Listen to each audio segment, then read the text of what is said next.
Brandon, you came in and joined me before, Yep. but that was kind of an introductory. I wanted whoever views this channel and my audience in essence, I Yeah. wanted them to be able to meet you Yeah. so that was kind of an introductory thing, more of kind of an interview, that kind of stuff. But that's not the kind of conversations that we have typically. Typically, yeah.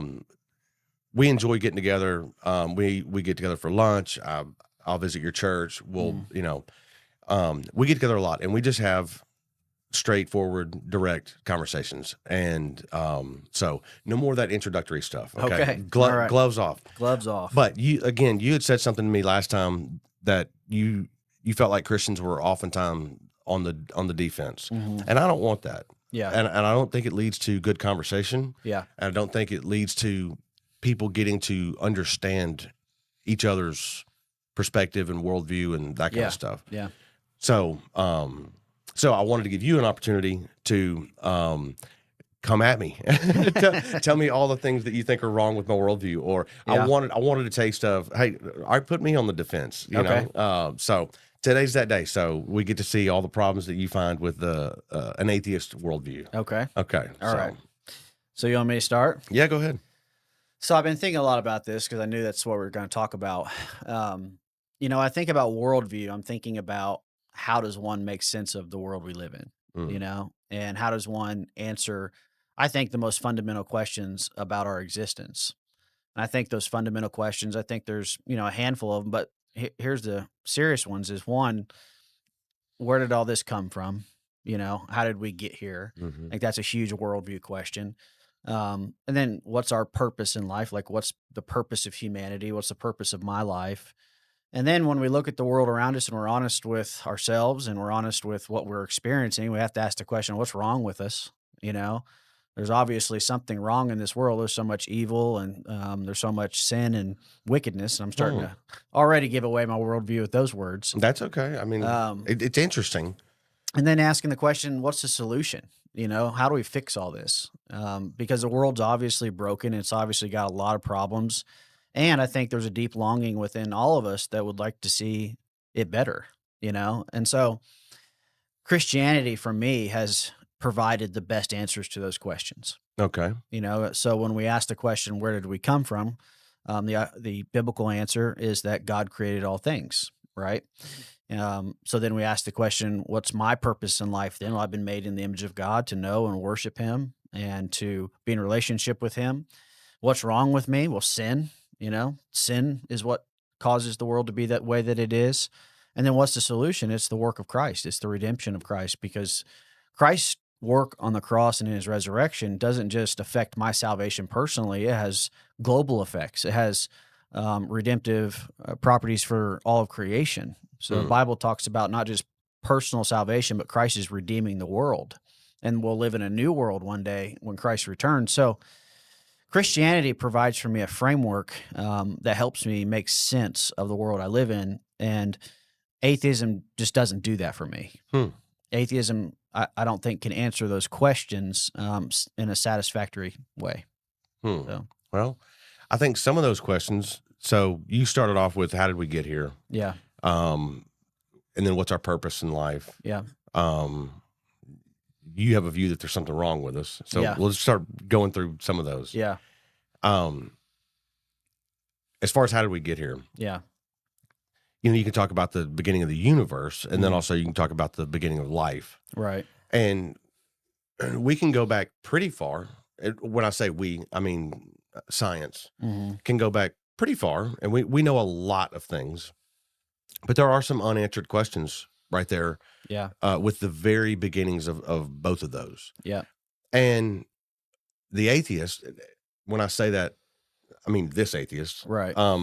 Not all. I don't claim to speak for any entire group, but when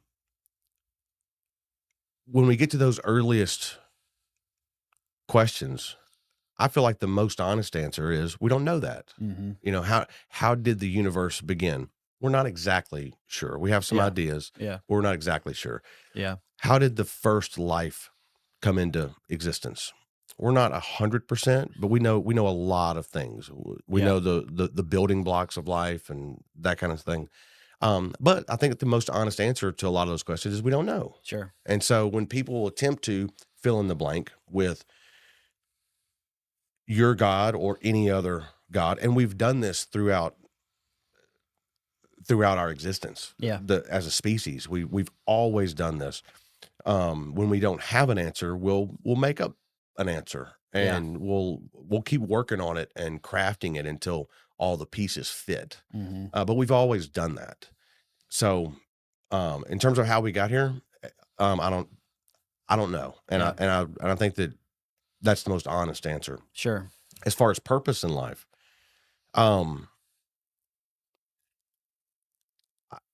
my opinion is that we decide our Sure. purpose, Yeah.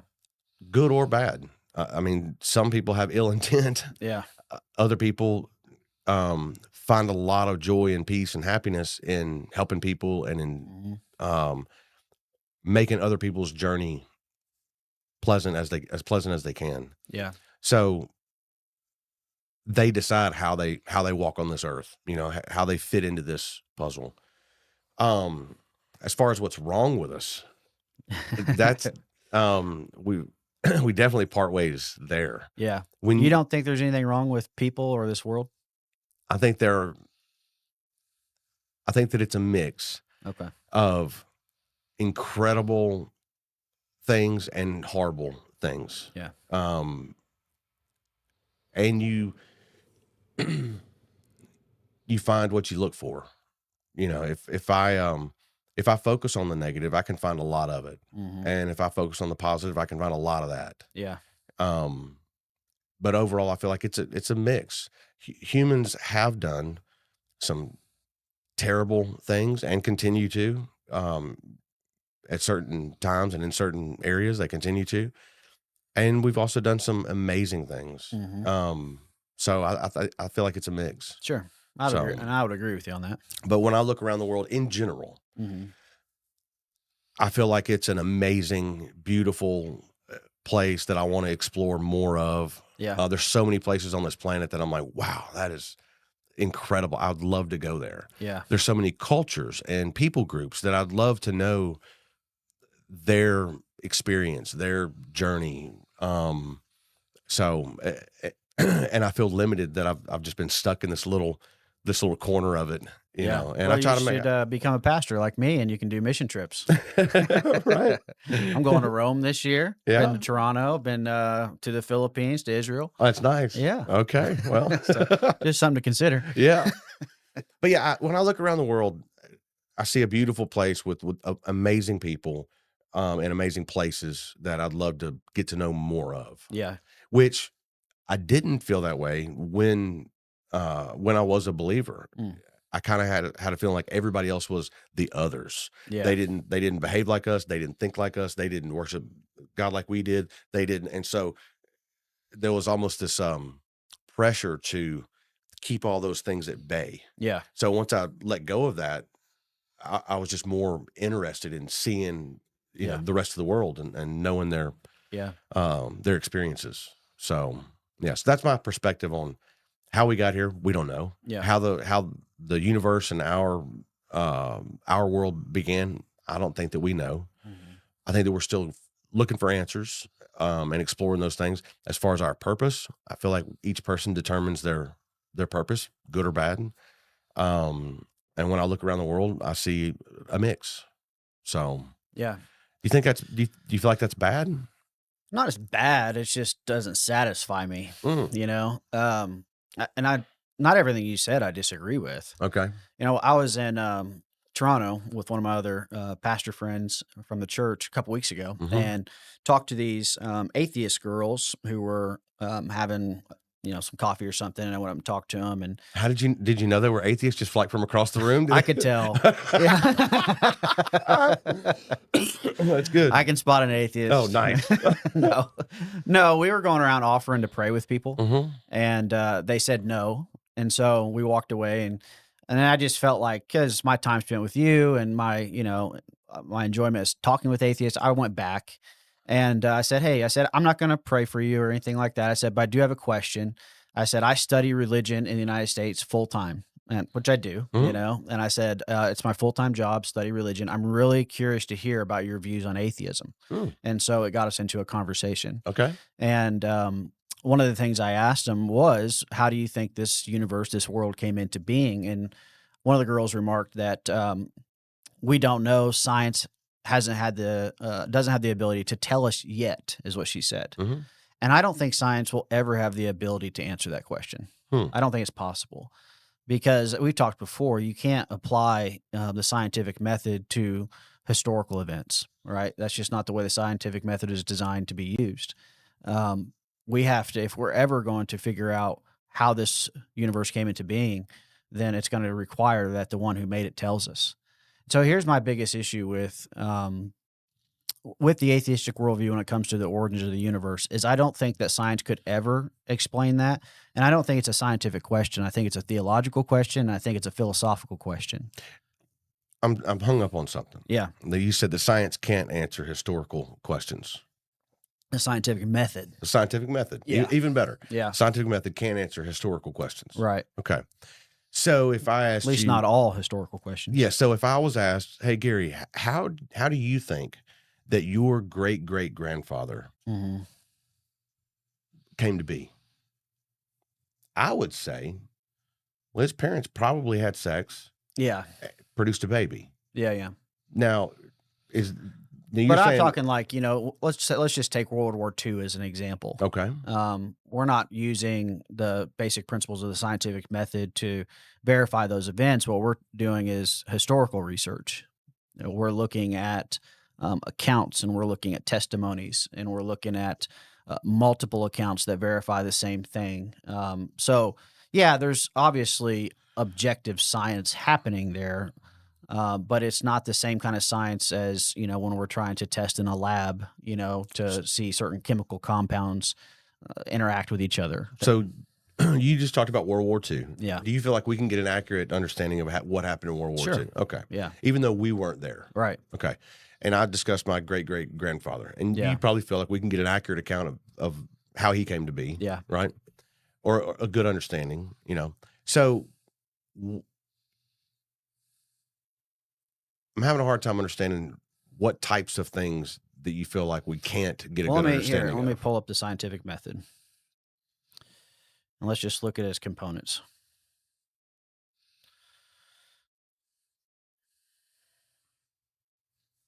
All right. So, scientific method starts with, as you know, observation. And so that's a big one we can't do, right? We can't observe the origins of the universe coming into existence. Yeah, we can't observe our universe. We can't observe our universe. Large, you know, certain parts of it. Right. Then we have to ask questions like, okay, how did that happen? What I'm saying is, I'm not saying that it's impossible to examine historical events. What I'm saying is that when someone says the science isn't there yet, I'm saying the science will never get there. But you're not a scientist. I'm not a scientist. Okay, no, I'm not either. No. Okay. But, you know, again, so analysis, you know, it's impossible to analyze something that is not before us, right? Here, and that's not even the biggest issue I have. The biggest issue I have is philosophical. And it's the fact that you can't account for this world coming into existence from nothing, right? And so, well, there's problems there too. Well, I think that the most logical explanation is that something has to come from something. So you can't have nothing and then have something. I mean, this is why I think it's a philosophical problem. I think that the only answer is that there is an eternal, timeless being that brought all things into existence, an eternal, timeless being who isn't constrained by time and space and matter, who exist outside of those things and has the ability to bring into existence anything that he so chooses. I can't reconcile the idea that at one time there was absolutely nothing, and then all of a sudden there was enough matter to even get to the idea of a Big Bang Theory. Yeah. I mean, I'll just ask the question, where did the matter come from for the Big Bang Theory, right? And I don't think the Big Bang Theory even explains origins, because the Big Bang Theory is more based on seeing that the universe is constantly expanding, right? Yeah. So, how do we even arrive to this idea that we have all that we see today, and at one time there was absolutely nothing, and there's no God involved. That's why I'm saying I can't make sense of it with my worldview, because it doesn't help me to understand or even begin to address that question. Yeah. Do you think that Moses had an idea of where lightning came from? I mean, not in the way that we do today. Okay. So, because I feel like if you were standing beside Moses and lightning came from the sky, Yeah. you would think that came out of nowhere. Okay. Or you would say a God sent that down. Look, we just got a flash of God's wrath. Right. Right. Yeah. Now we understand charged particles, ions in the sky. We have an understanding of that. So Sure. so just since that time, we have gained an understanding of lightning. Right. Enough to where we can say, hey, this weekend we're gonna have a guy come out here and in the parking lot, and he's gonna produce some lightning. Yeah. And they can even target it, make it hit different things based on how they charge different, Yeah. different targets and that kind of thing. He can even put on a suit that lets him walk out in a bunch of lightning all over him, but it won't affect him because of the thing that he has on. Right. Now, to Moses and to the people that wrote the Bible, right, that would have been witchcraft. I'm sure that they would think, or they would, because they had no understanding of this. Right. Now science has taught us a lot about that. Mhm. Enough to where we can harness electricity and send it to all of our homes. Sure. When we got started, I was telling you about electric hand warmers that I was keeping in my pockets to Yeah. keep my hands warm. We have harnessed that that power. Sure. And that's through our understanding. Science did that for us. Right. It didn't help Moses understand where the lightning came from. It didn't help any of those people understand. They just, Yeah. in their ignorance, they just said, you know what?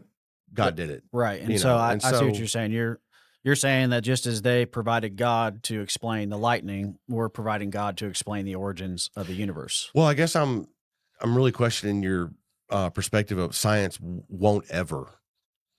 Tomorrow night I'm meeting with a lady here that is going through cancer treatments. She has or had the same type of cancer that took my father, Right. bone marrow cancer. Now that was 30 years ago.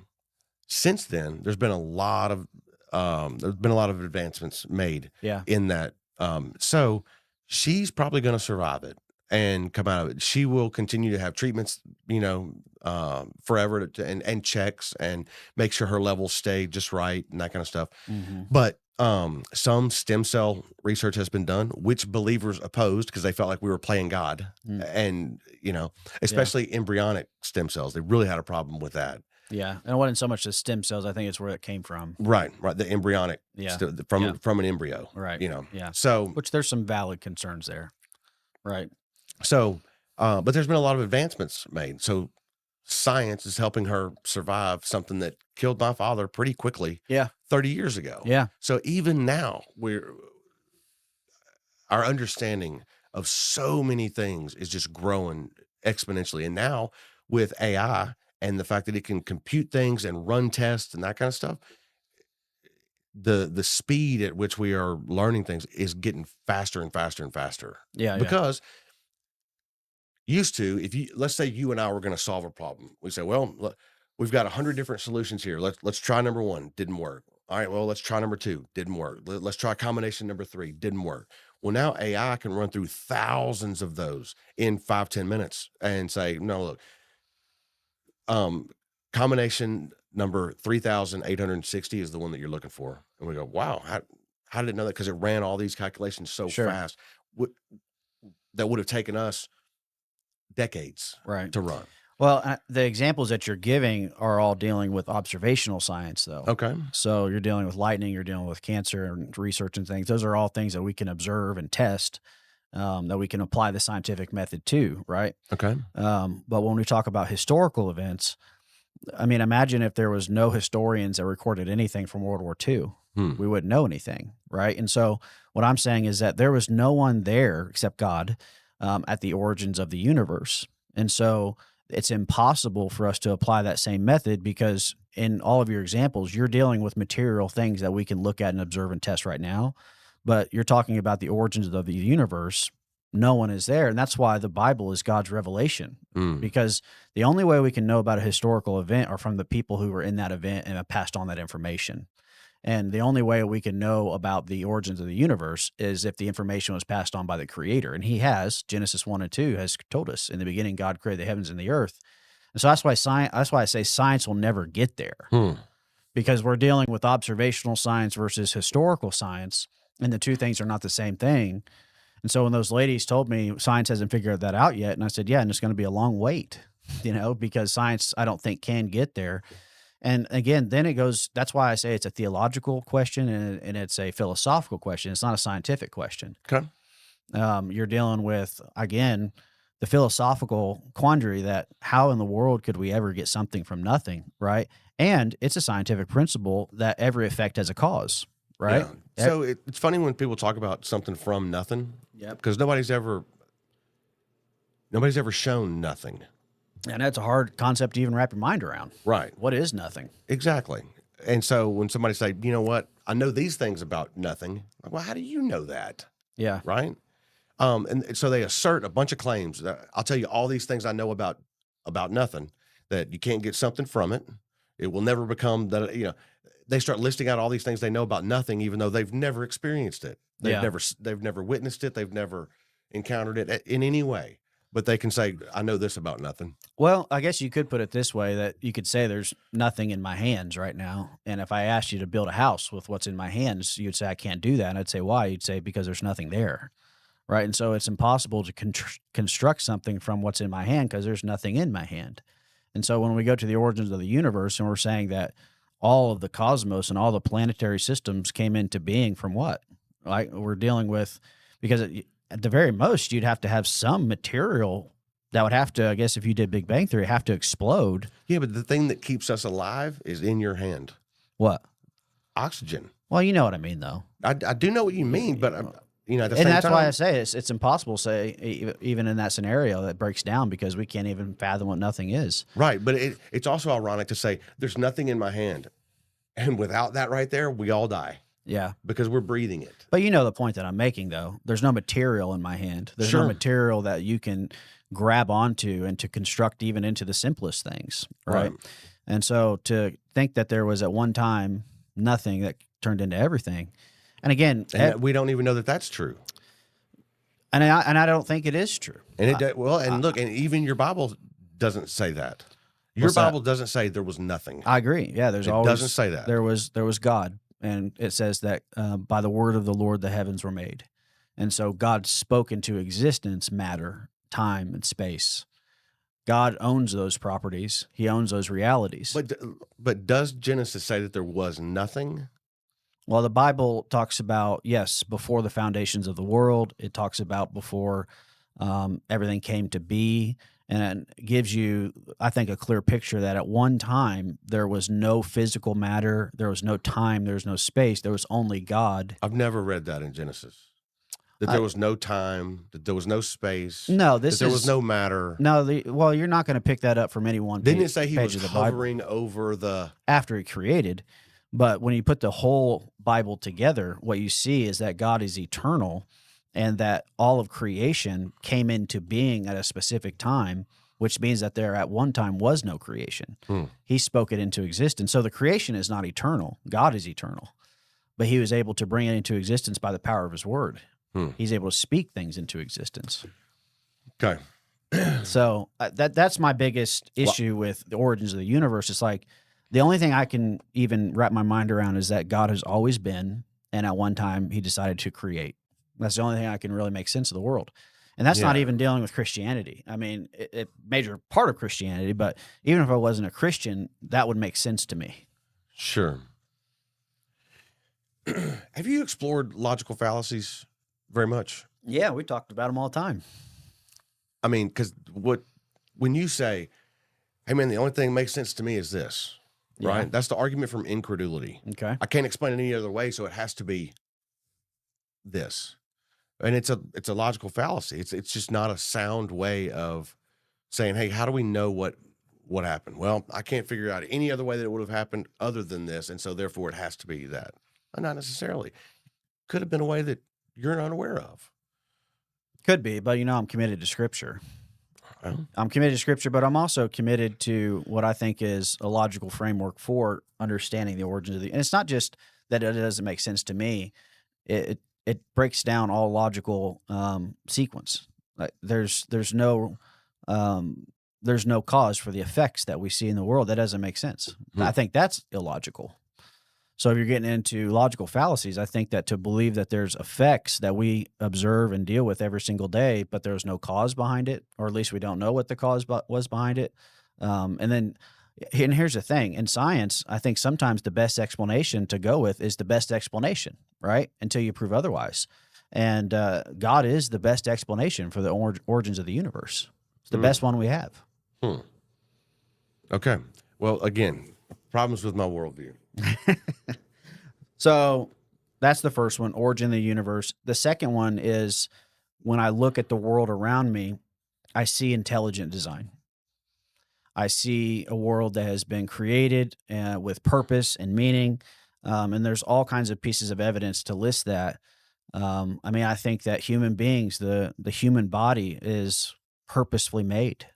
It seems to have been very well designed, and then not only on surface level, just the things I know about the human body, but then when you get into the details of the human body, it's like, wow. Yeah, but then when I bring up problems with the human body, Mm-hmm. I have a friend of mine that has a kid with Down syndrome. Mm-hmm. And you could go on and on and on listing birth defects, Yeah. all kind of things, and then it doesn't seem quite as designed then. And then you say, well, that's because man and sin, and I don't understand exactly how. Are you talking about? I mean, what, maybe his parents smoked, or No, is it and just that is a part of the Christian worldview, because then you ask the question, well, then what's wrong with us? It's sin, all right? Sin causes death, but sin also causes disease and suffering and tsunamis and earthquakes. yeah? But how did that baby that's unborn? How did that baby sin, and uh, that would cause him to be born into a life of pain and Well, a it wasn't short life his. of pain and misery? So my parents' first child, I'm their third child. Their first baby was born with half of a heart, died the next day. He didn't sin personally. He had no capacity to sin. Where was the design in that? So the reason we're born with deformities and we're born with, problems is because we're born into Adam's sin. Adam sinned as our representative before God. Adam and Eve represented all of humanity before God. They sinned against God, and now Adam has physically passed down his nature to every single human being. Every human being after Adam is born like Adam, and that being born into sin. And so we're born with a sin nature, But according to you, I'm not trying to put you on the defense. No, So. I'm fine. This is this is the defense I like to be on. Anyway, so where does the atheist worldview fit into all that? To what? The way that you see the world, but I wanted you to come in tonight and talk about the problems you see with the atheist worldview. Well, yeah. So I'm saying is that my main thesis tonight is that atheism does not make sense of the world that I live in. That's my problem with it. And then so first kind of point that I bring out is origins of the universe, right? In theology or apologetics, we call that the cosmological argument, right? That everything that has a cause must have, or everything that has an effect, or every effect must have a cause, right? Tracing that all the way back to God. And second one is intelligent design. So, you don't believe in intelligent design. You believe in evolution, and things came to be as a result of that.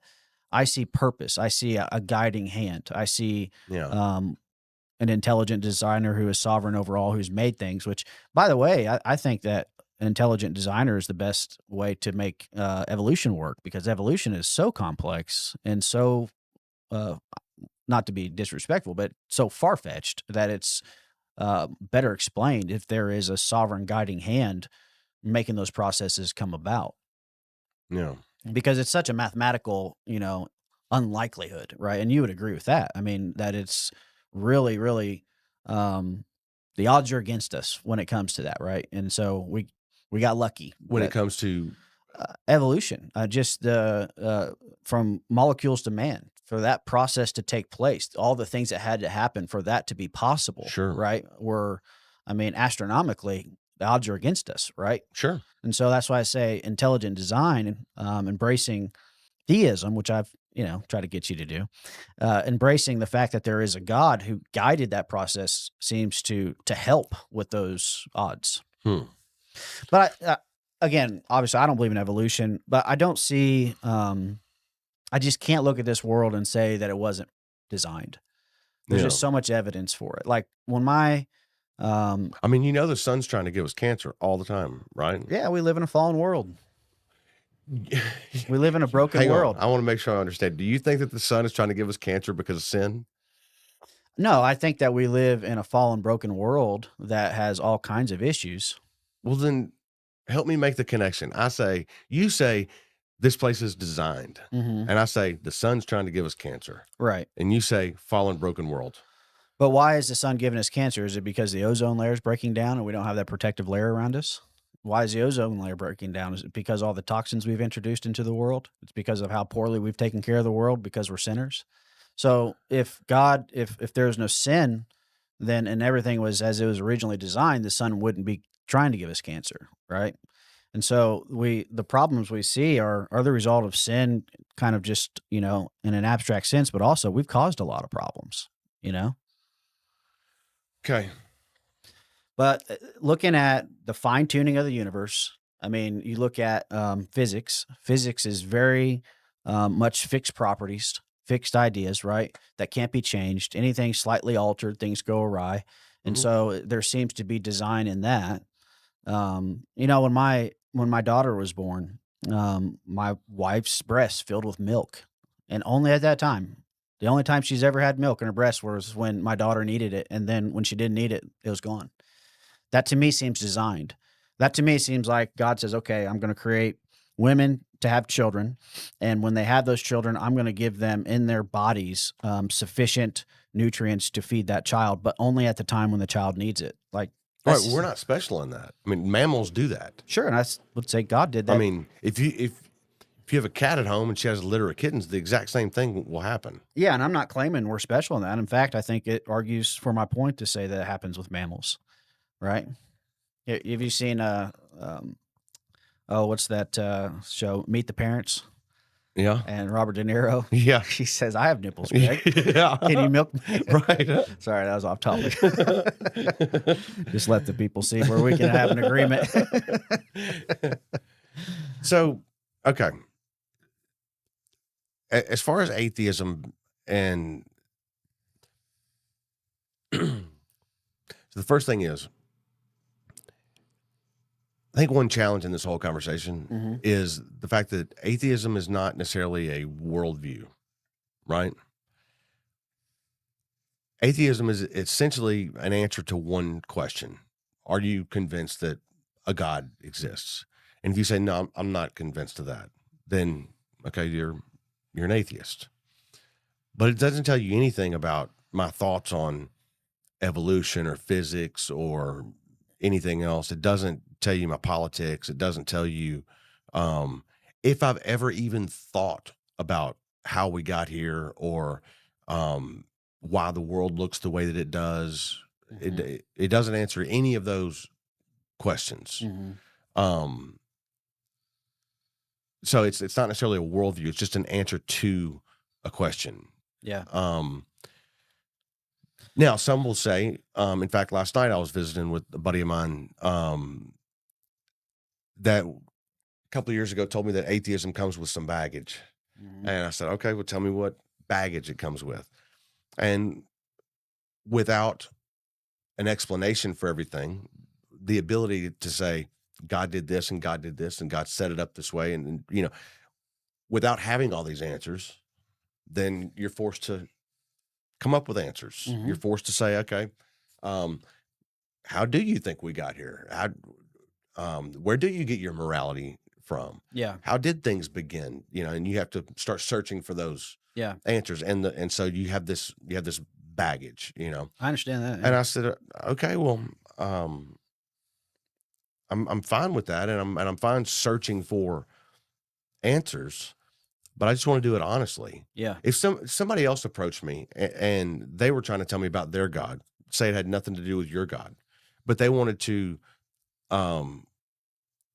put all the same attributes as your God, but no, it has nothing to do with the God of the Bible. It's this God over here. Mhm. Maybe this God has wings and a tail, and Yeah. stirs the oceans with his tail at night, and that's what gives you the ripples, or what? Who knows what story they would come up with? You know what I mean? You wouldn't want me to believe in their story about their God. Yeah. No matter how many holy books, no matter how far back it went, no matter no matter the touching stories they told me about how this God had, affected their life and all these other things, you would still say, well, they're just telling you a bunch of stories. They're just saying things that make them feel good, that make them feel like they have answers. Mhm. But if you call on that God and you say, hey man, this thing you're telling me about is so powerful and it's everywhere and it has amazing power. I mean, can it stand that back up for us? Don't test this God. Don't, yeah. Okay. So now there's all these loopholes. I can't test the God. I can't question the God. I can't see the God. Can't hear anything from the God. I can't do anything, Mhm. and that all shows that I have a bad heart because I'm not doubting. You see what I'm saying? Yeah. These things are, you Yeah, can yeah. do these things. You know what I'm saying? So what would convince me of instead of that guy's God, your God? Yeah. But Yeah. the reason I understand. say all those things is to say that atheism is not necessarily a worldview. It's Yeah. an answer to one question.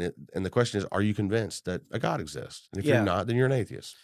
Yeah, and the reason I disagree with that atheism is not a worldview is because it addresses the one question that unfolds everything else. What's that question? Is God real?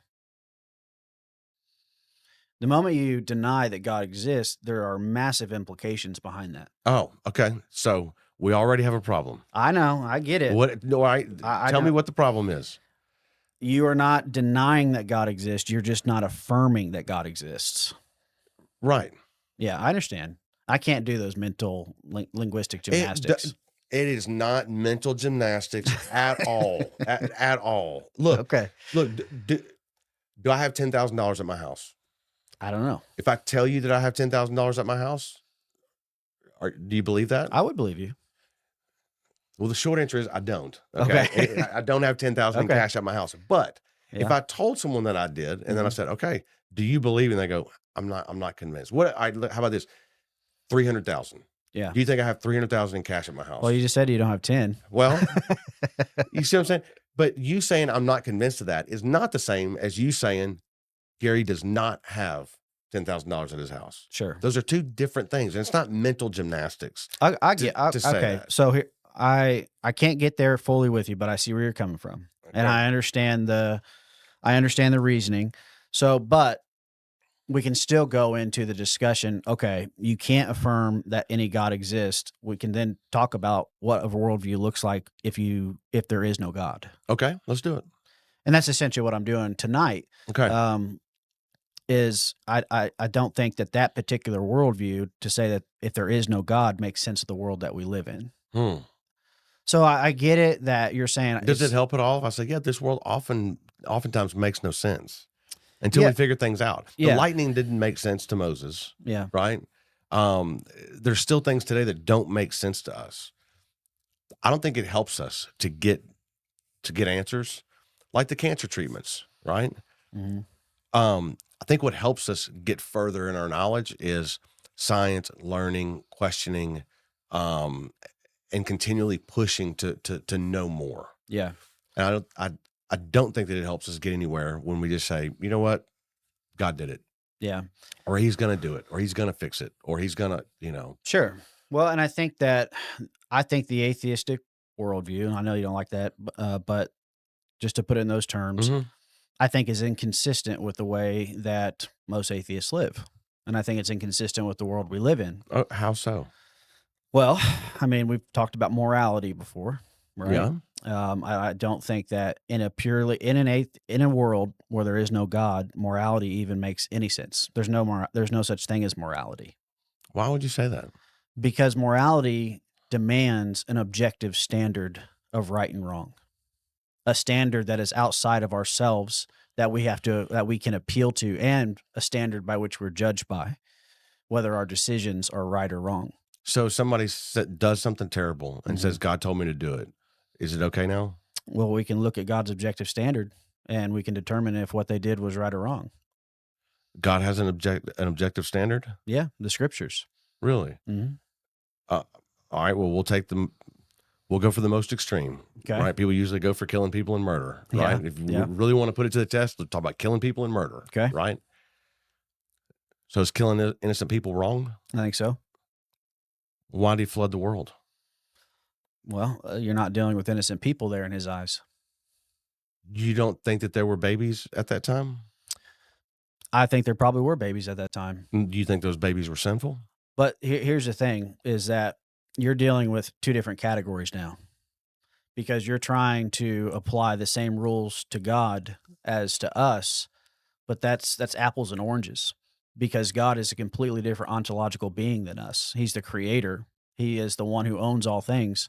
So for him to take a life is not murder. It's his life that he brought into existence in the first place. He has every right to do with it what he pleases, just as you do with something that you create. No one can tell you what to do with it.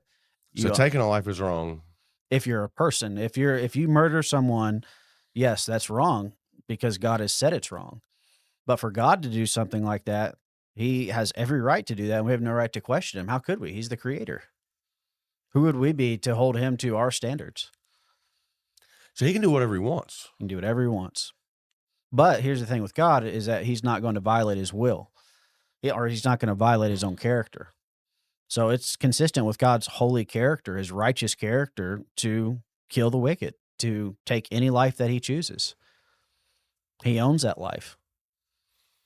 You know, I heard a question not long ago. Is something good because God said it's good, or what was the question? How did they phrase that? Yeah, is it good because God said it's good, or is it good because the thing itself is good, right? Okay. Put it a better way, is it right because God did it, or is it right because God said it was right?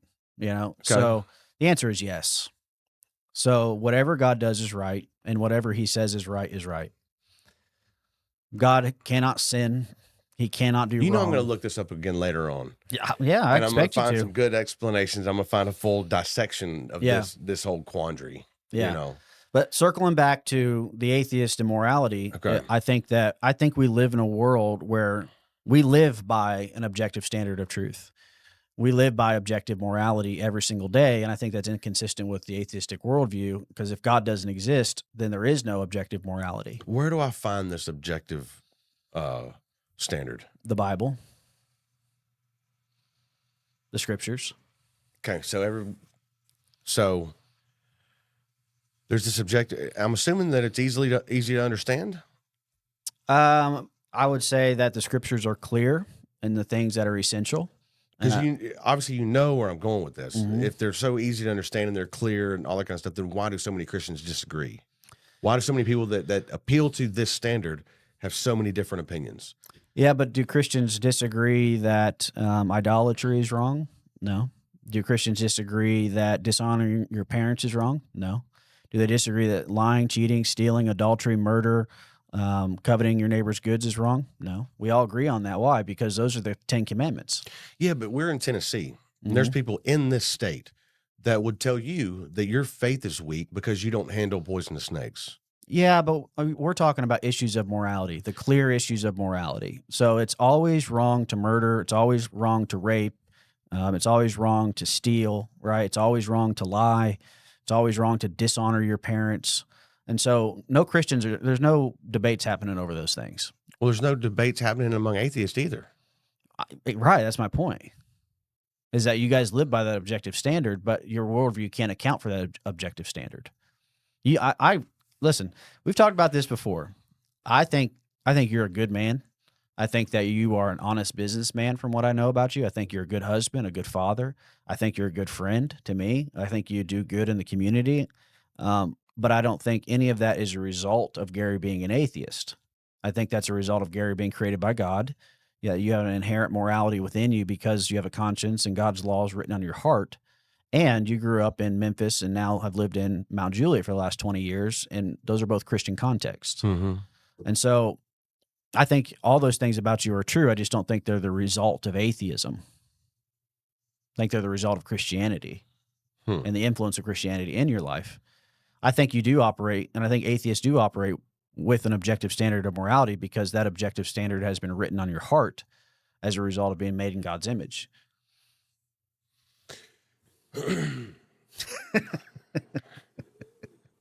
Sometimes the language is challenging. You know what I mean? I mean, written on my heart. Yeah. I don't even know what that means. Right? Well, here's a practical example. Think of a time that you lied. Think of a time that you stole something and you immediately knew you were wrong, right? You immediately knew what I just did was not right. What's going on inside of there is a conscience that is appealing to a law, right? I'm going to have to tell you one of these days about a time. So I don't know if I've ever told you this, but you know what? I got in a lot of trouble when I was like 15. Yeah, you told me a little bit about it. I got 14 felonies. I remember that. All at one time. Yeah. Stereo equipment, right? Yeah. I mean, usually I tell people, I'm like, I got 14 felonies one time. They go, what? I go, yeah. Remind me to tell you about it. I was 15. It was hilarious. Yeah. But I learned from that for sure. Yeah. Even in a Christian culture, even in Christian surroundings, Sure. I made mistakes and I had to deal with the punishments for it. So those types of things taught me. And I've heard stories of other people doing things and punishment, So I feel like, and you and I have talked about this, I feel like morality is something, it's a conversation. As societies, we have these conversations. We hear the stories of the heartbreak when a spouse cheats on another one. After you hear so many of those, you're like, it probably hurts pretty bad to get cheated on. Probably shouldn't do that, We hear of people going to jail for stealing things or murder or, we hear all these things that happen in society and how society reacts to them. And so as we come up, we're like, oh, okay, people don't like rape. People don't like murder. People don't like theft. People don't like, it's an ongoing conversation. And as kids coming up, we learn, about these things. Yeah, I don't think though we come to the conclusion that something is wrong merely by observing its effects. I think that we know the thing is wrong even before we understand its effects. Well, I agree with that. I agree with that too. Some of it is just in us. Yeah. Right. You can show babies, you can show kids, young kids before they can even talk, images of somebody hurting someone else and they'll wince and they'll cry and they will feel compassion for the one being hurt. And that's before they've, before it's been discussed, before they've, had an opportunity to explore ideas and things. Right. So we are born with some amount in us. I think that goes back to our evolution. If you showed that same kid an image of a cardboard box running into another cardboard box, they wouldn't have that same feeling. But when they see a living thing, let's say they saw a lion eating a koala, something cute, you know what I'm saying? They would go, oh God, especially if it was graphic, that kind of thing. So I think it's part of it has to do with evolution and the fact that we're animals. And so, because they wouldn't see the same thing if it was just two objects, but because they see another living thing, they react to it. And then when it's humans, it's even more because they really identify with that. Oh, that one looks like me, Yeah. So we see those things, but yeah, it's just, it's in us. But I think that has more to do with evolution than it does with. Yeah. But I think you would agree there is in all of us the same principles at play, right? In all of human history and all cultures all the way around the world, murder, rape, stealing, lying have always been wrong, right? Yeah. And so that seems to be a fixed reality and a fixed standard of morality, right? And the question is, where does that come from? Because honestly, and I know that, you could argue against this, but in a purely evolutionary atheistic worldview, where's the functional utility of saying that stealing is wrong? Always wrong. Absolutely wrong. Because if I can steal from you and benefit myself, and no one knows about it, you didn't know, no, I'm not going to get arrested for it, it's guaranteed I can get away with this, then it would seem that the best thing to do would then to improve my life by stealing from you.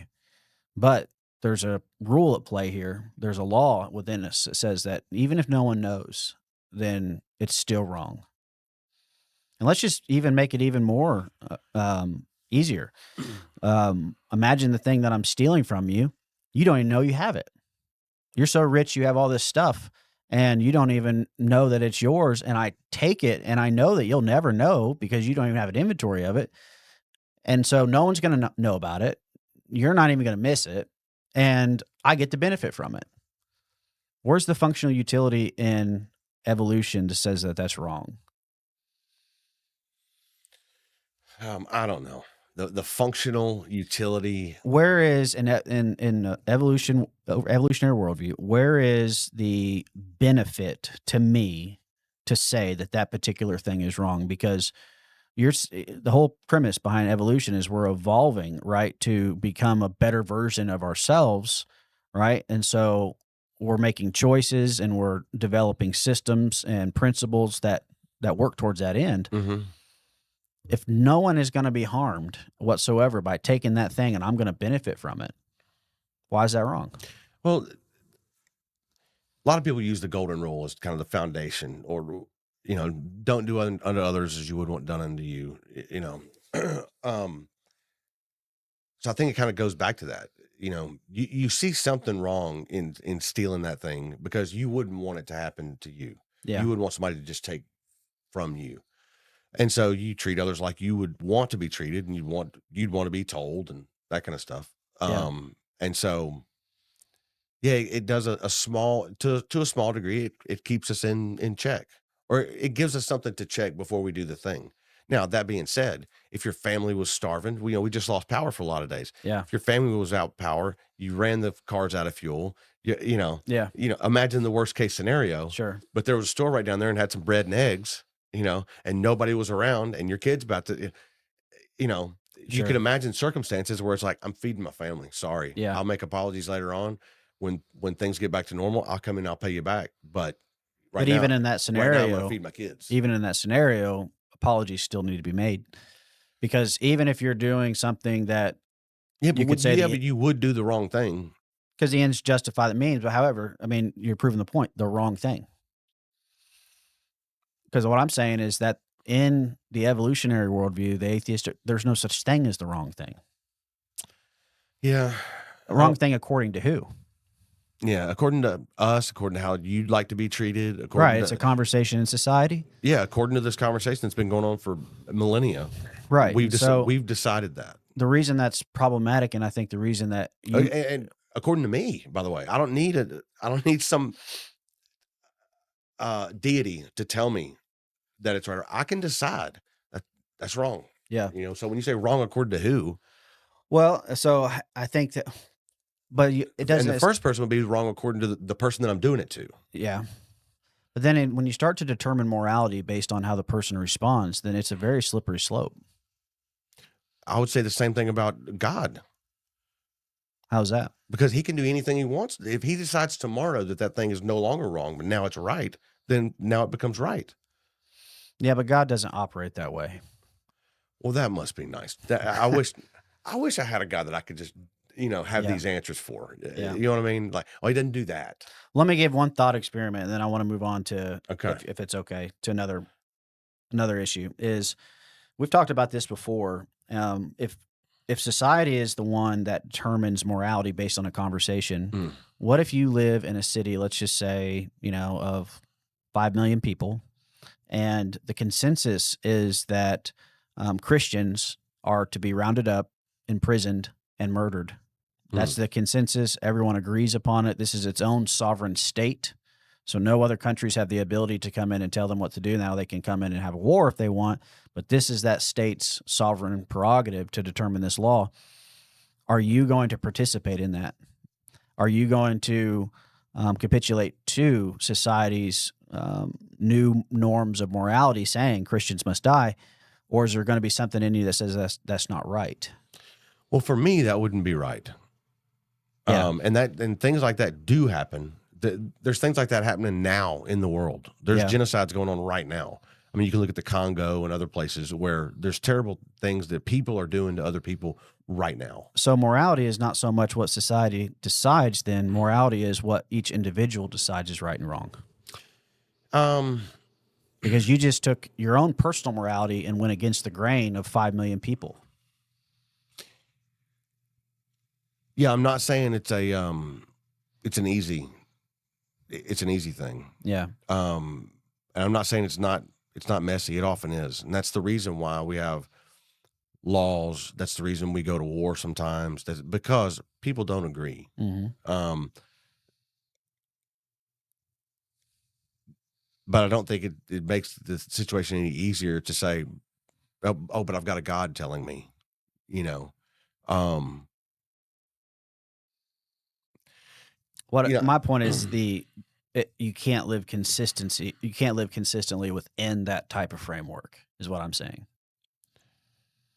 Because if morality is determined by each individual, then I could determine that stealing is not wrong. And I'm not going to base my morality on how it affects you. I'm going to base my morality on how it affects me. And so and people do that every day. Right. And that's when society has to tell them, hey, you crossed the line there. Right. You know, because you violated the standard. Right. Mm-hmm. So that's my, again, I've been listing the reasons why I don't embrace atheism. And so again, my thesis is that it doesn't make sense of the world that we live in. And I don't think that if there is no God, that we can live these consistently moral lives that we do. I don't think it works because it strips us of an objective standard, because morality is me and you saying that thing is wrong because that's what it says right here, not what Gary thinks, not what I think. But we've talked about that a lot. Well, hang on, but still on the morality. Okay. I was raised Southern Baptist. Mm-hmm. You're Southern Baptist. Mm-hmm. You know why the Southern Baptists came to be? Why they came to be? Yeah, why it's not just Baptist. Why Southern Baptist split off? I'd have to get back into the historical research on that. I mean, I know it has a lot to do with Civil War and stuff like that. It was in support of slavery. Yeah. Well, they were in support of slavery. I don't know if that was the origin. I could be wrong. Yeah, go ahead. They specifically split off from the Baptists. Yeah. Because there was a conversation among the Baptists, just like recently with the Methodist Church, and there was a split. Mm-hmm. And the Southern Baptists were the ones that split off because they wanted to maintain slavery. Yeah. And they wanted to keep doing that. Yeah. Now, they did finally come around and change their opinion on that, right? Yeah. Yeah, thank the Lord for that. Yeah. I want to say that was in the 1990s. Well, it was a full 30 years after the Civil Rights Movement. Yeah. When they finally said, hey, we were wrong about that. Well, just so you know, our stance on that was in all was fairness, wrong. though, yes, I think it was 1995 they issued that statement. But that was just the issuing of the statement. Sure. So they had come to that conclusion, the vast majority of Southern Baptists, long, long before that. Yeah. But it doesn't hide the fact you're absolutely right. Southern Baptists did support slavery. We're also in Nashville. Mm-hmm. Happens to be the home of the headquarters of the Southern Baptist Convention. Mm-hmm.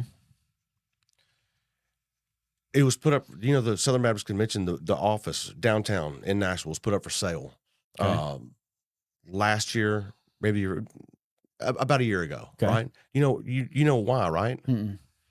To cover the legal expenses from the sexual abuse claims. Yeah. It's been rampant. Mm-hmm. I mean, so there's part of me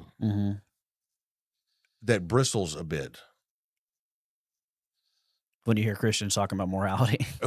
Particularly a Southern Baptist. Yeah. When you look at the origins of the denomination, and then when I'm sitting in the town that their headquarters is being sold to help cover the legal expenses from the sexual abuse claims, that's not even going to cover everything, and there's still one after another,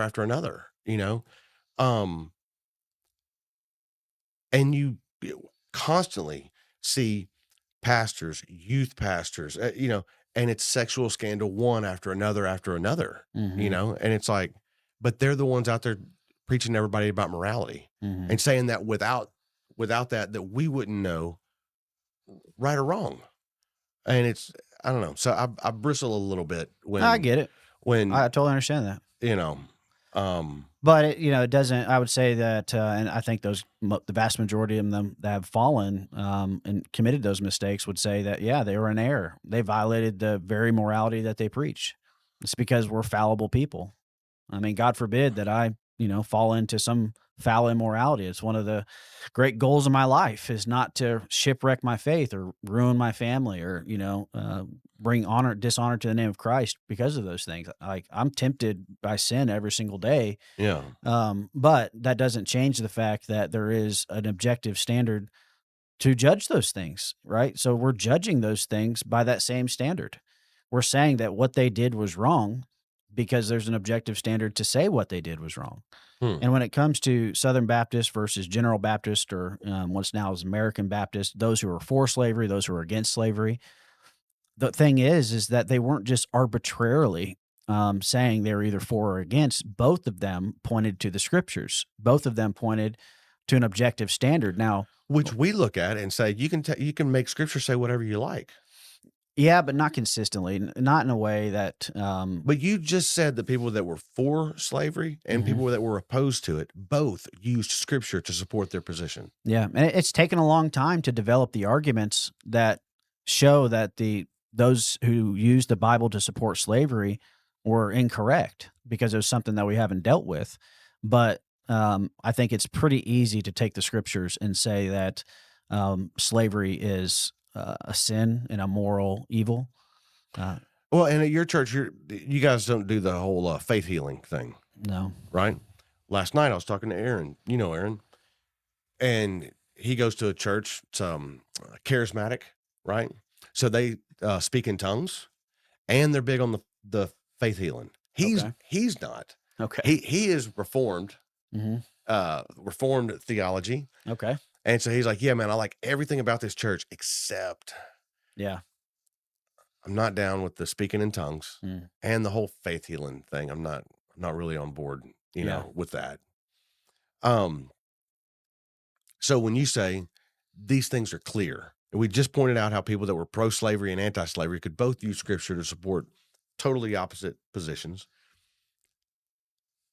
The faith healers, people that speak in tongue, the snake handlers, all these people point to scripture. But you wouldn't be down for any of those things. The tongues, the faith healing, the handling snake, none of those things. Yeah. But all those people that are passionately for it use scripture and will tell you chapter and verse exactly why it's the correct thing. Yeah, I would say those particular issues, the spiritual gifts, slavery, do require a greater degree of argumentation and theological development from the scriptures. Whereas the things that are absolutely clear are how we're saved in Christ, who God is, right? And issues of morality that are top tier issues like murder, rape, stealing, lying, all those things. Those things are clear. And those are the things nobody argues about, right?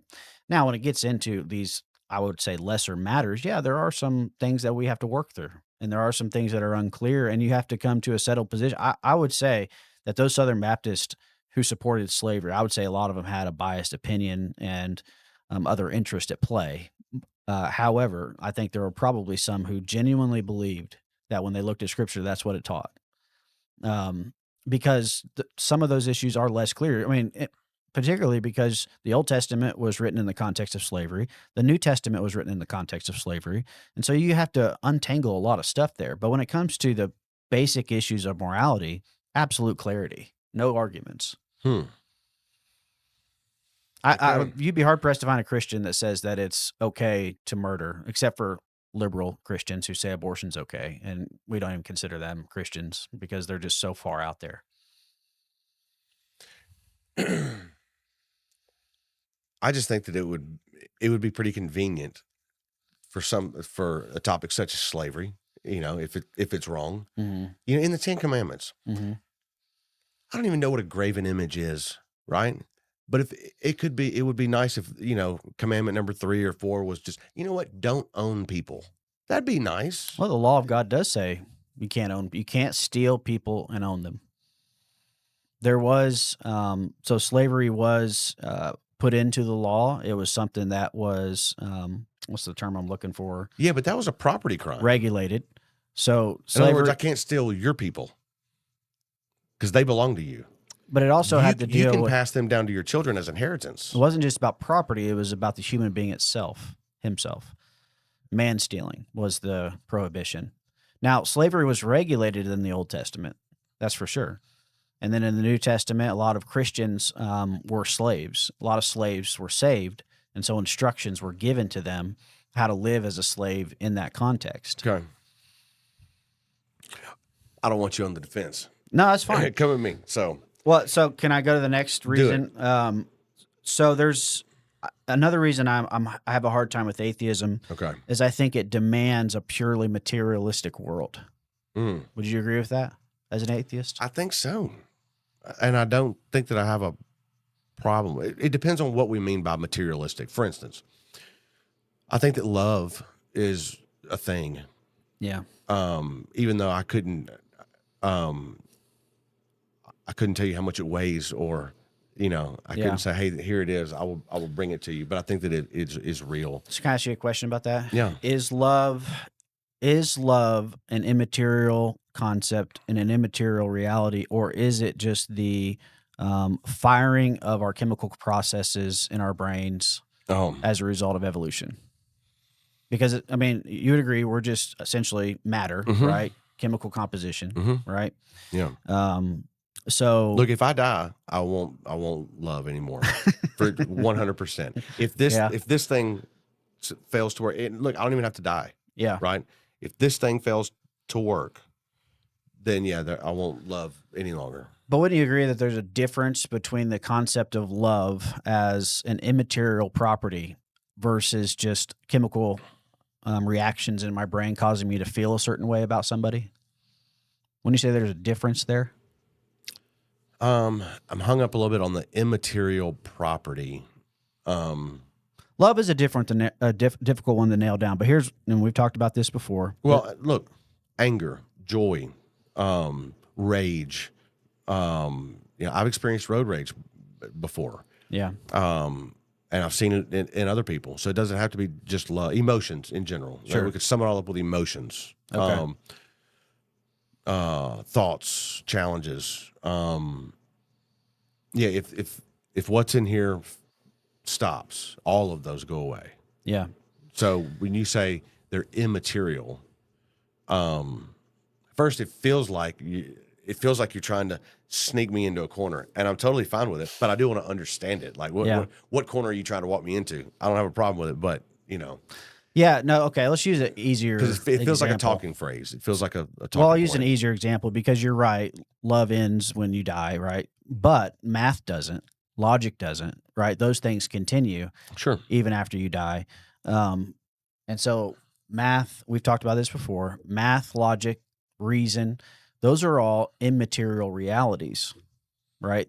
Sure. And I think it's difficult to explain how you have immaterial, universal, unchanging realities in a purely materialistic world. Well, I think that has much more to do with the nature of reality. Those things are, I know that you like to say they are grounded in God, right? I think they're grounded in reality. Yeah. And that's the grounding of them. Yeah. The fact that we are figuring things out, like we talked about before, Moses with the lightning, right? The fact that we're figuring out things about our reality and continue to,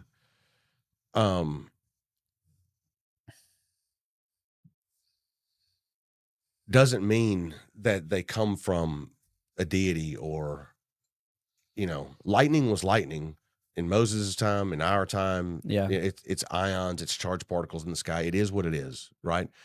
Just because we were late to the game and figuring that out, and we in the last couple hundred years have, the thing didn't change. We just learned. Yeah. But those things are those things, but they have to do with reality.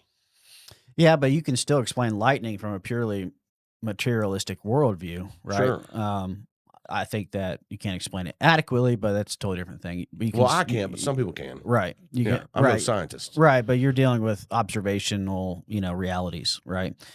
What I'm talking about are non-observational realities. Now we can use objects Yeah, like math and we logic can and those. demonstrate, but you can't see math, Sure. right? You can't see logic, you can't see reasoning, and yet they're real and they're true.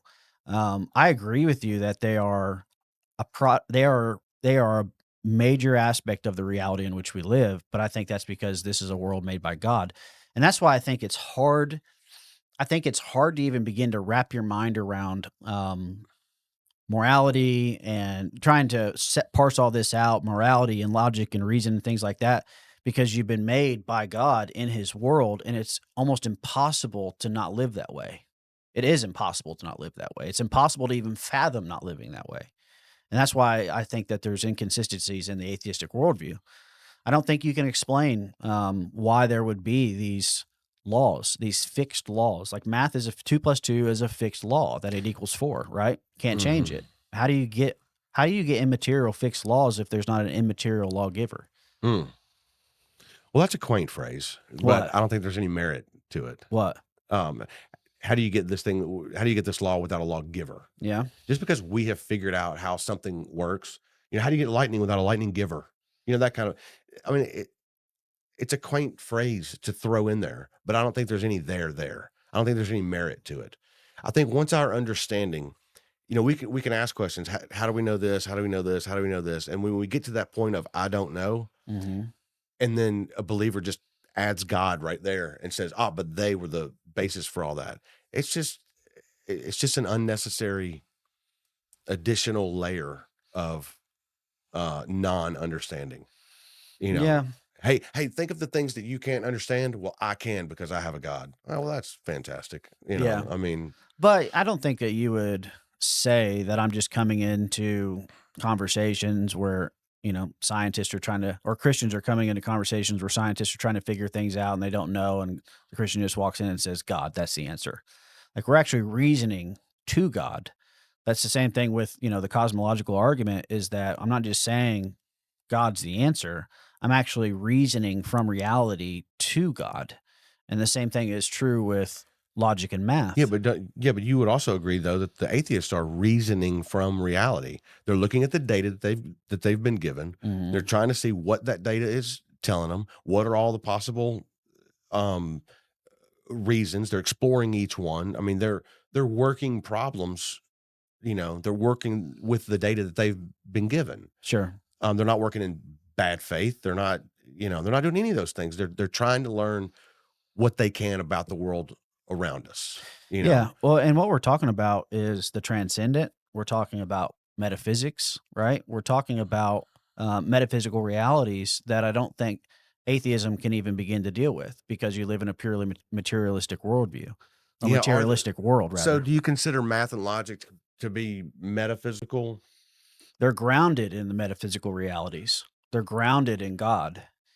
The only way to give an account for them. So I fully believe you believe in math and you use math. And I fully believe you're a moral person and use morality and things like that. What I guess the difference, what I'm saying is, I think Christianity can tell you why those things exist, where atheism can't. Hmm, So I think you use those things, but can't give an account for why they exist. Is okay, my answer okay, or my contention. yeah, So I think again, if we lived in a purely materialistic world, here's another thing too: consciousness. Where's the functional utility of a conscience and the ability to know that I exist and to have the ability to think and not only think but think about thinking and think about my own being in a purely materialistic world. Like animals don't know that they exist. They don't have self-awareness, right? They don't think about thinking. They are instinctual creatures that, and I know there's obviously some animals that are far more sophisticated than others, but we're talking about just basic creatures. hmm, They are instinctual. They're trying to do very basic things to survive. Where is why wouldn't we be like that then? In a purely evolutionary perspective, why wouldn't we then be these creatures that are purely nature driven, right? But we have a conscience. We have the ability to know that we are. We are. Yeah. How does atheism account for that? Hmm. How does not being convinced that a God exists account for all that? Well, okay. Is what you're asking. And so I'm how do saying I? So if God, without a God in my worldview, how do I account for all that? yeah, I think it comes down to us and our evolution and our survival. hmm It helps our species further, and so do you think there's a time when man didn't have a conscience when we didn't have a conscience or self awareness? I think in our ancestral past, yeah, probably going back beyond the Neanderthals and you know, yeah, And it developed over time, you would argue? yeah, And you would say that has helped the species to get better and prolong? to organize and civilize and yeah, got us out of the out of the jungle and off the savannah Yeah. and into air conditioned studios with microphones. Yeah. Okay. Yeah, I think that has helped us. Yeah. Yeah. Why haven't other animals? That's a good question. So language changed a lot for us Mhm. as a species, and that had to do with the development of our lips and tongue and mouth and complex sounds, our our brain and its development. Otherwise, yeah, we would still just be among the great apes. I mean, we are still, but Yeah. But isn't it interesting that only human beings have developed this consciousness and that other creatures haven't? I mean, if it's something we've developed as a part I guess of, you have to define consciousness a little bit because, for instance, other animals mourn, right? When one of their group is like other animals mourn. sure. I mean, elephants will cry. Um, Recently there was a TikTok trend where there was a cake made that looked like a puppy, and Yeah. people would have their dog sitting there, and they would take a knife Yeah. and they would cut the cake, and Yeah. the dog would freak out because they thought that you were cutting this other animal, and Right. the dog would just freak out, and Yeah. um, you know, is that consciousness, the awareness of I'm over here, they are there, you are hurting them. Is that consciousness? Um, with the argument that you're making, is that consciousness? I think consciousness is the awareness that I exist, that I live in this world, that I think it's an awareness that we're unique creatures.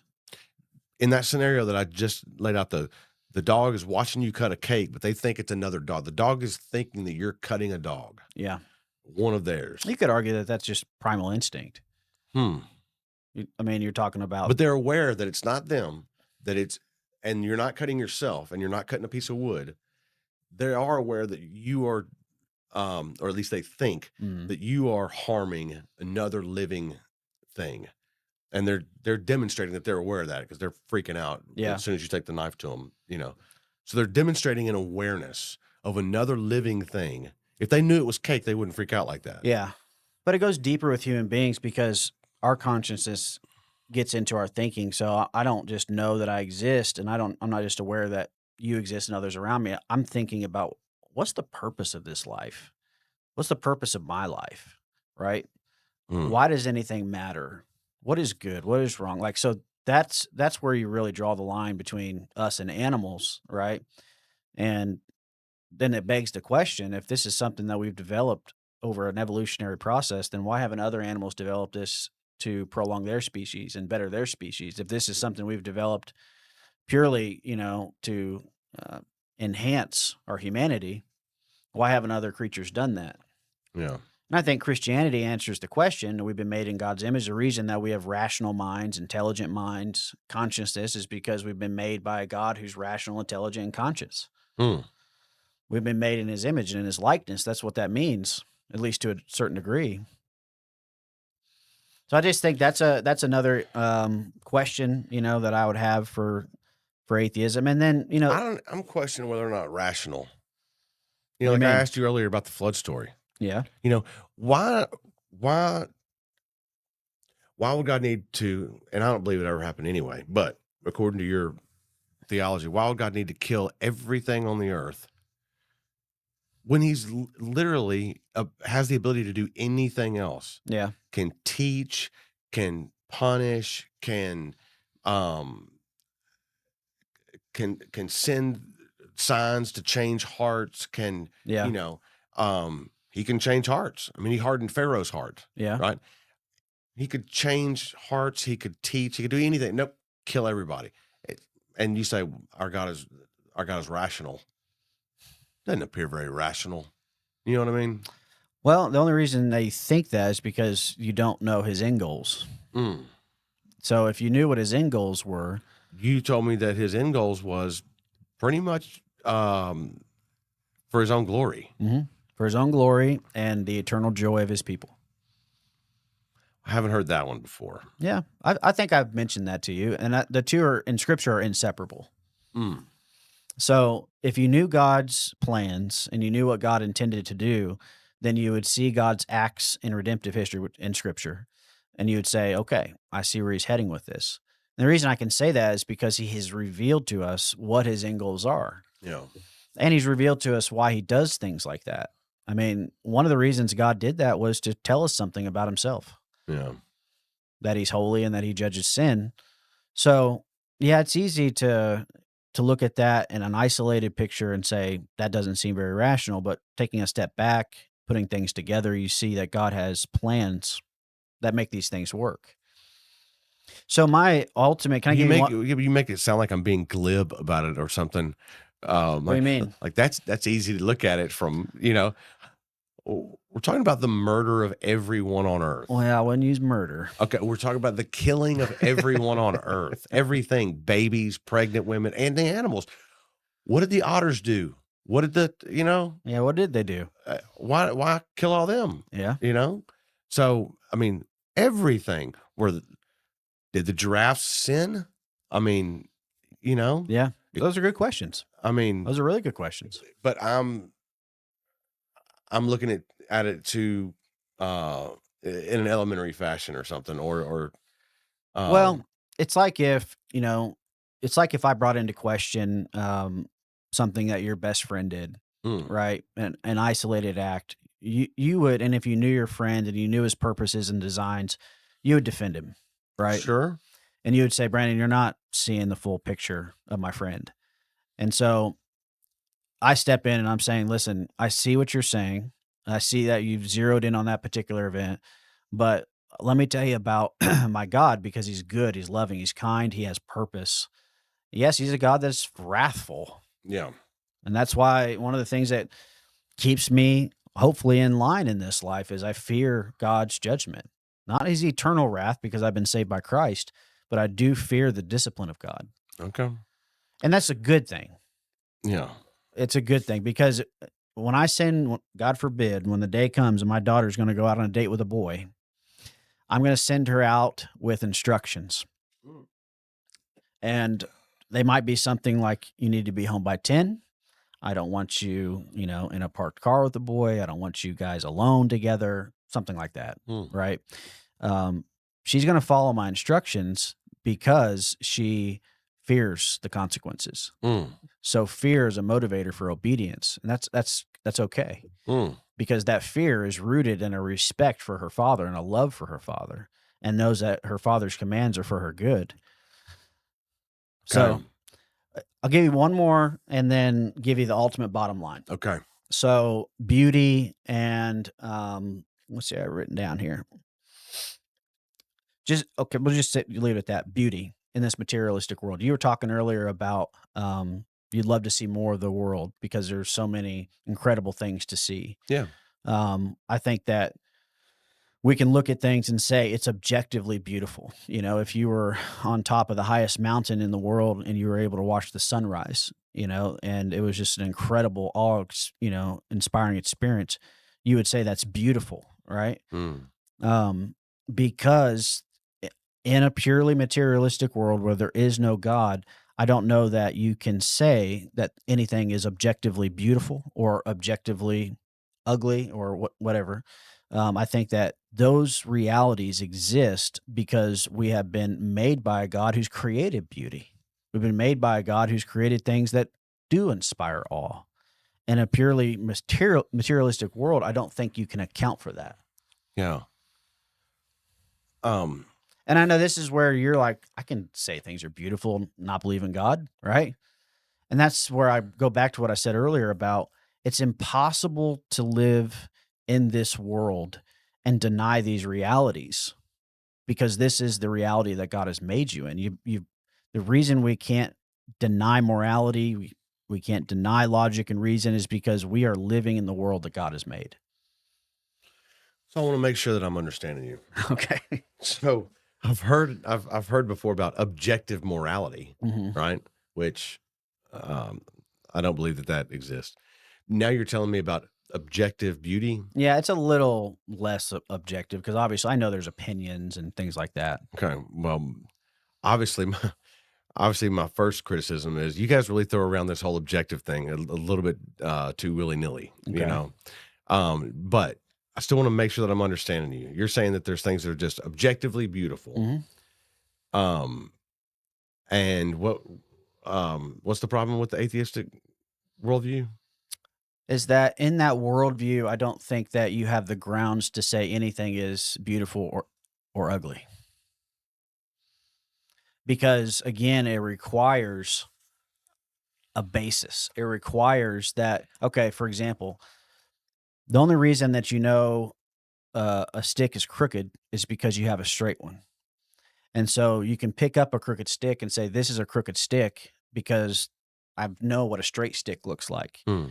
And so the reason I say that there's no way to objectively say something is beautiful or ugly in an atheistic worldview is because there is no objective standard of beauty and ugly. Hmm. God is a beautiful being. God has created a beautiful world. One of the things that this world reveals about us or reveals about God is he's a glorious God. Could I see this objective beauty somewhere so I would have a reference? Absolutely. Where would I see that?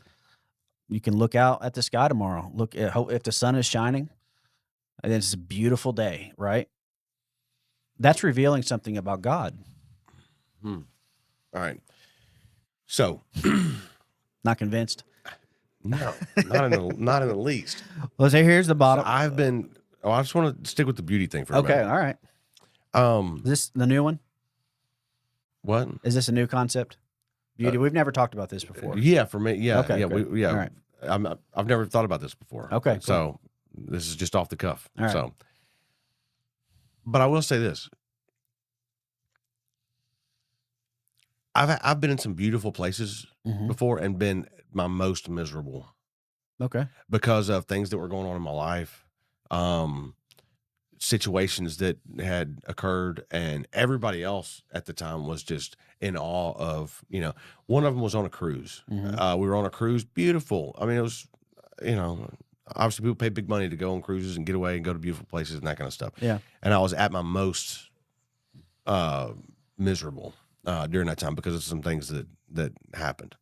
Another one was on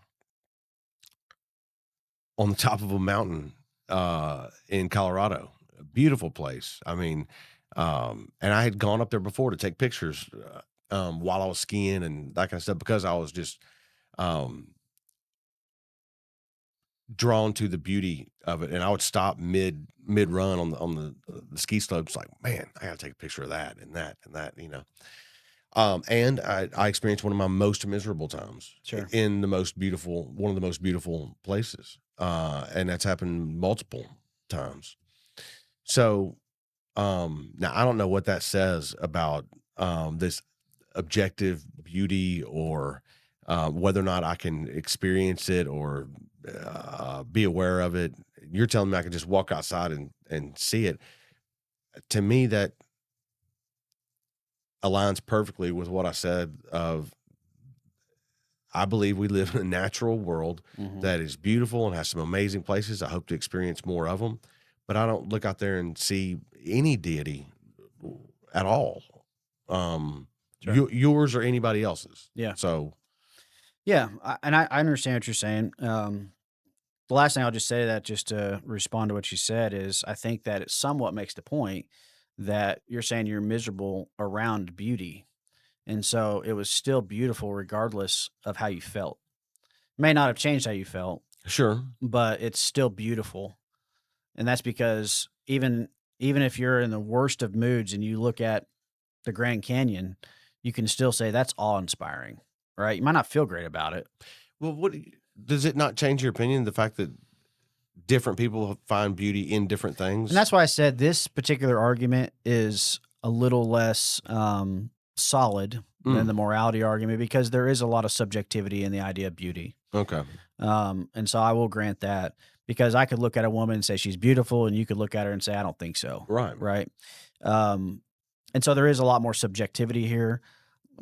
I guess the point is, the reason we say things are beautiful and the reason we say things are not beautiful is because we know the ultimate source of beauty.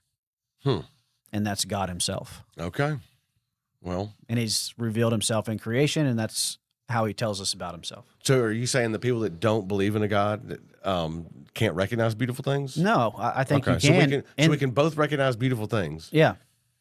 But you're able to recognize them because... No, our abilities don't change. Okay. In the same way that our morality doesn't change.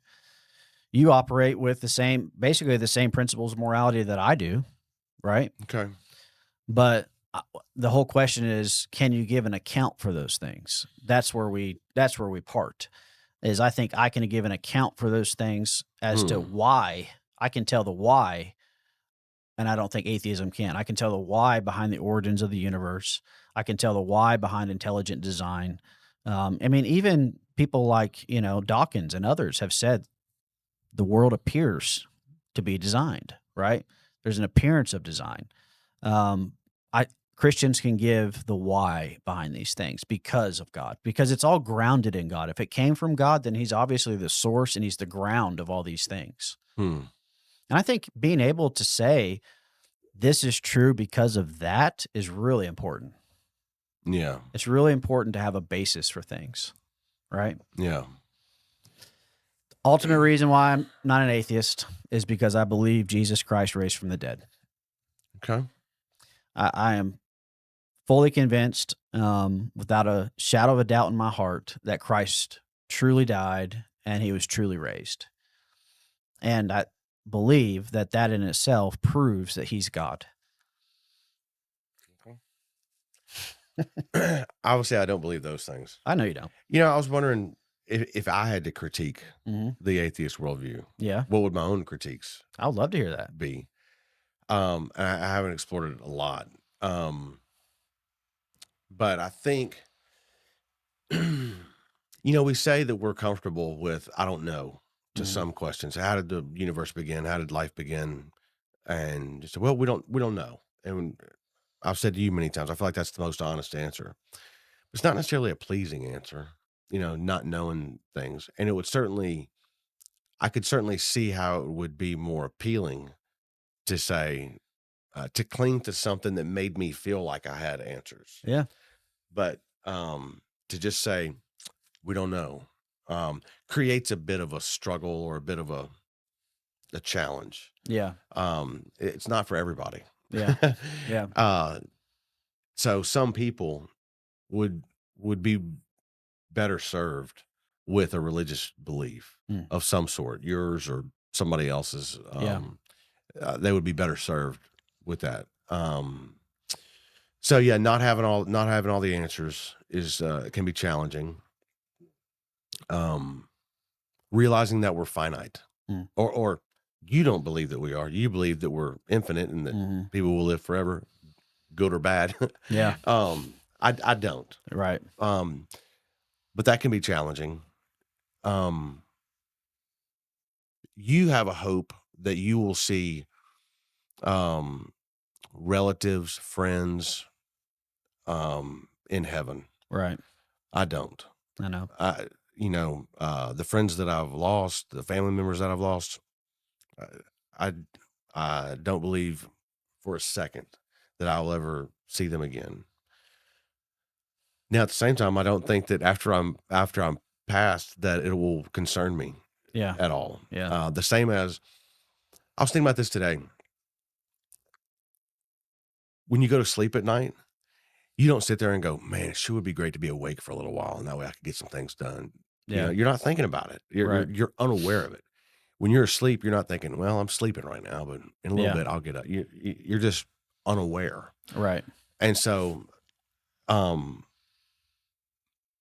that's a comforting thought. That once I'm gone, I won't be tortured by the fact that I'm gone and that Yeah. I'm not here anymore. That the party still goes on, but I'm not here. Right. I'll be unaware. Right.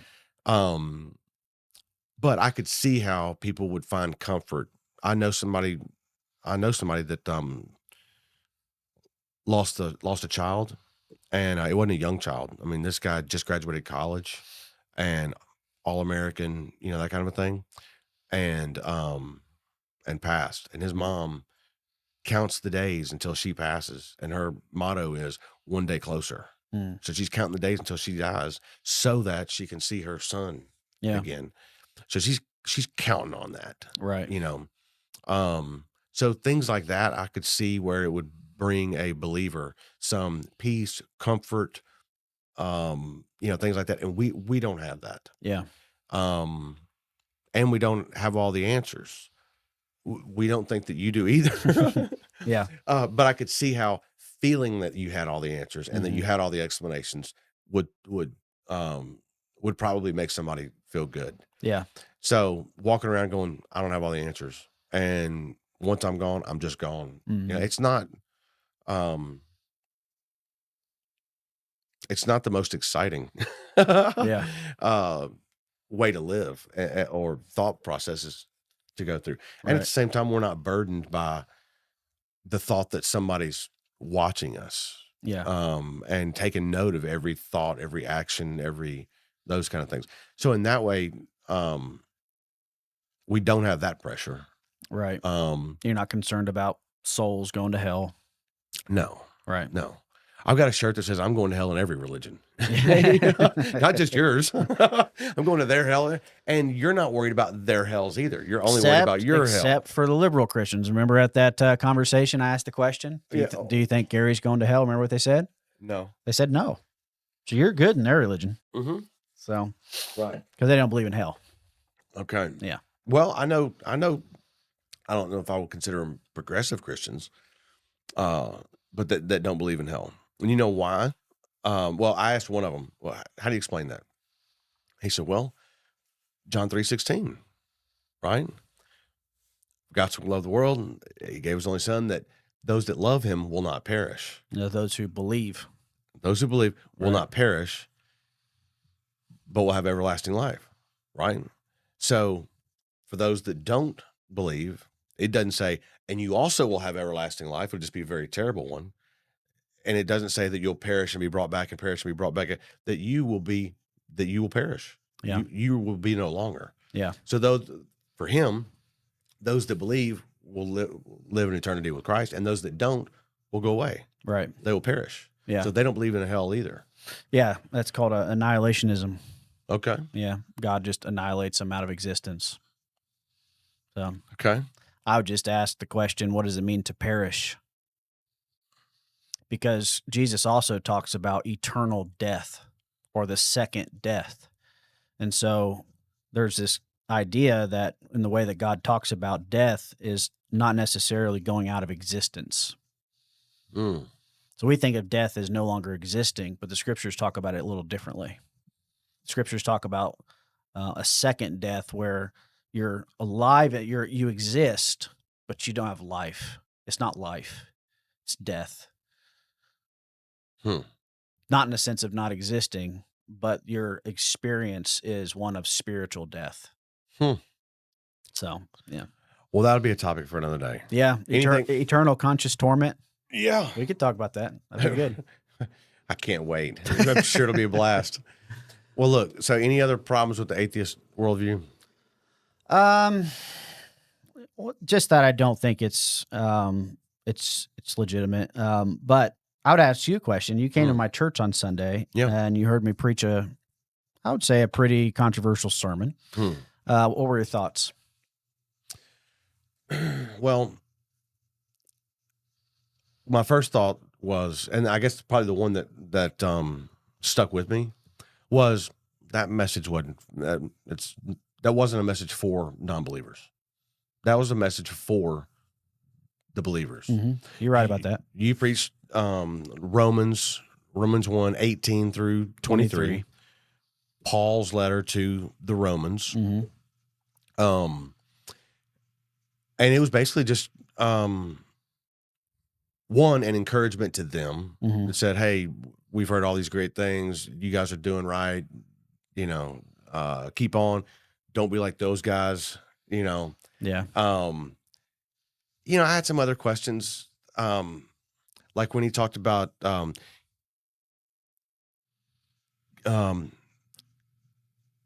do these things so that you can live a life worthy of God, worthy of his, I forget which verse it was. But in essence, continue doing these things that you've been doing and don't be like those guys. Oh, is this in Sunday school? Yeah. Okay. This wasn't my sermon. Okay. Yeah. Okay. Yeah. Yeah, you're right. He was talking about prayer because he had talked about prayer and all that. Yeah. So I had a question there. Okay. During that when he said, so that you can live a life worthy of probably the gospel. Yeah. Worthy of God's love, right? Yeah. So at that point I wanted to go, oh, hey, show of hands. Who among you is worthy? I'm just wondering. Yeah. Because, it's things like that. Yeah. That, and of course, I'm sure if I had done that, hey, show of hands, who right here is worthy of God's love? Go ahead. I'd like to have lunch with you. Yeah. I'm sure nobody would be like, oh yeah, me, definitely. I'm doing it right here. Yeah. Because you're not supposed to, right? So then it's clearly something that's not attainable. Yeah. It's a life of perfection that you'll never attain, but you're to keep striving for, Yeah, it doesn't say worthy of God's love. I think it was Colossians 3. Does that ring a bell? And Paul does say things, live a life worthy of your calling, live a life worthy of the gospel. The scriptures don't tell us to try to be worthy to earn God's love, because that's contrary to God's love. It's unconditional. But you're right. It's setting a standard and saying, go after that standard. And we know we'll fail to meet that standard, but this is what we're going after. Right. Yeah. Yeah. A little different, but to anything from the sermon, because it was very much directed at the idea of atheism, right? Because of what Paul was talking about. Any thoughts on it? Well, recap it for me again. So Paul is writing, and he is trying to explain the gospel, right? And his first thing that he does in getting into unpacking the gospels, he's talking about sin and why God pours out his wrath on sinners. And the first thing he says is, the wrath of God is revealed from heaven against all ungodliness and unrighteousness of men who suppress the truth. You did go about talking about how God has revealed himself. Mm-hmm. You and I have talked about that before. Yeah. He's revealed himself in 3 ways: written it on your heart, through creation, and through the scriptures. Right. I don't have no clue what written on your heart means. That just seems like flowery language. Yeah. I don't see him when I look outside. I see a beautiful world, but no sign of a deity. I don't know what it would look like if there was, one. And then revealed through scripture. There's been a lot of various opinions we talked about earlier that have been pulled from scripture. Yeah. So if you can use scripture to both support and oppose the institution of slavery, to tell people that they should speak in tongues or handle snakes or anything, if you can make it say whatever you'd like for it to say, then I don't see anything being revealed, in that. Yeah. So yeah, when you were talking about the ways that God has revealed himself. Like, right. Well, it specifically talks about in creation, and it talks about it does go on chapter 2 talk about revealing it in our hearts in the law, but that term suppress the truth. What did you think about that? Remember I used the beach ball illustration, Yeah. pushing down the truth. Mm-hmm. So can I give I like to speak bluntly. Sure. Can I speak frankly here? Absolutely. I Okay. always want you to. So I personally, after I've gotten to know you and I've known other atheists, here's what I think happens. I think you do suppress the truth. I think you know God, but you suppress that truth. But I think you've done it in very sophisticated ways.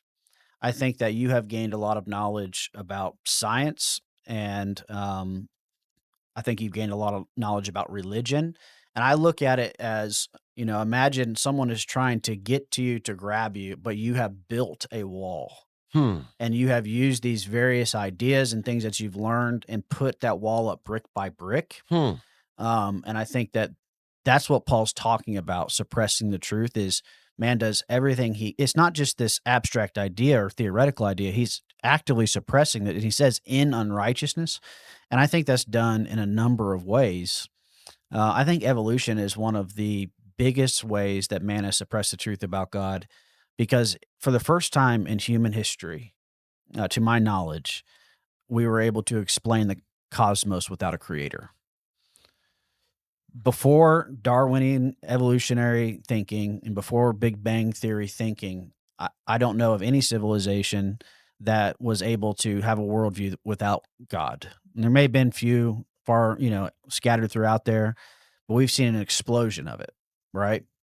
And I think it's one of the greatest attempts of that suppression, because it does provide it provides a plausible explanation and alternative to God. But I think it is all designed to suppress that truth. I think it's all the weight pushing on that beach ball. But I also believe that there are truths introduced, and I hope some of them are truths introduced by me or people like me to you that start to poke some of those bricks out. That's one of my goals I pray for, because I pray for your salvation, is I pray that some of the things we talk about will be some of those bricks falling down. Well, I'll say this. I know you don't agree with that. Any of that. No. I understand. No. I understand. But the reason, but I'll tell you why. I think I'm more interested in God than most believers that you know. I think most believers that you know, it's mainly a social thing for them. It feels good to come in and get a handshake and a slap on the back and feel part of a community and that kind of a thing. But to ask real questions and to actually delve into some of these things and want to know the truth. And because it's not just the time that I spend with you, and it's not just the time that I'm in conversation. Anytime that I'm alone, I'm looking into some topic, whether I'm driving down the road, whether I'm looking into something. Because if this is true, if what you've always told me, if it's true, it's the most important thing, right? You would agree with that. Yeah. I agree with that, right? So I don't want to neglect the most important thing. I also don't want to be misinformed. Right. And because there's a variety of denominations, they don't agree. All the different people that would be interested in speaking to somebody about their God, a wide variety, and most of which you would say, don't listen to that person, don't listen to that one, don't listen to that one. And they would all say the same thing and probably would say the same thing about you. And I'm one of the ones that we spend a lot of time thinking about these things. Yeah. Because we understand that if it's true, it's the most important thing. So do you want to know if God is real? Yeah, absolutely. Okay. Yeah. And I have for a long time. And what would be your response? I guess 2 questions. What would it take to convince you? And then what would be your response if he is real? Yeah. So to the first one, what would it take to convince me? I don't know. And you and I have talked about this before. Yeah. I don't know what would convince me. He does. If he's real, he knows absolutely what would convince me. And he knows what would convince other people. And he chooses not to do that. So it's not really a me problem. It's a him problem. Yeah. Because he knows absolutely. And if he Yeah. had an interest in convincing me, then he could easily, and he knows that. Yeah. But he chooses not to. And so But then, if you were convinced, if I was convinced that he was real, could you become a member of my church? well, at that point there would be some decisions to be made. Right. Right. Obviously, assuming that you're right about your God, but for a minute, let's just assume, you know what, Brandon doesn't have exactly right. There is a God. Brandon doesn't have everything figured out just right. Yeah. Some of these other perspectives maybe are correct. Sure. You know, at some point, I feel like I would have to look at that and then wonder, okay, is this a being that is deserved of worship and praise and Right. that kind of a Right. thing? Because as far as I know, there's no dictate that says a God has to be wonderful. It could be a monster. Yeah. He could be a hideous monster. Sure. We all like to think that he was some great, loving, you know. But when you're not even convinced that one exists, you're definitely not convinced that if it existed, that it would automatically just be wonderful. Sure. You know, it could be hideous, you know, and terrible. Right. So, Question is then, how do you figure that out? yeah, I don't know. Because then any religion could be right, or all of them could be wrong. Right. I suppose. Yeah. I mean, so you asked me, what would it take to convince me? Not sure, but if I was convinced, what would I do then? And I'm not sure. I would try to assess whether or not I thought that it was good, worthy. Right. You know, I would attempt to understand Sure. that being to the best of my ability. Yeah. I'd probably become more and more aware of how other people didn't understand. And then I guess this would be my last question to that point is, do you want God to be real? Do I want God to be real?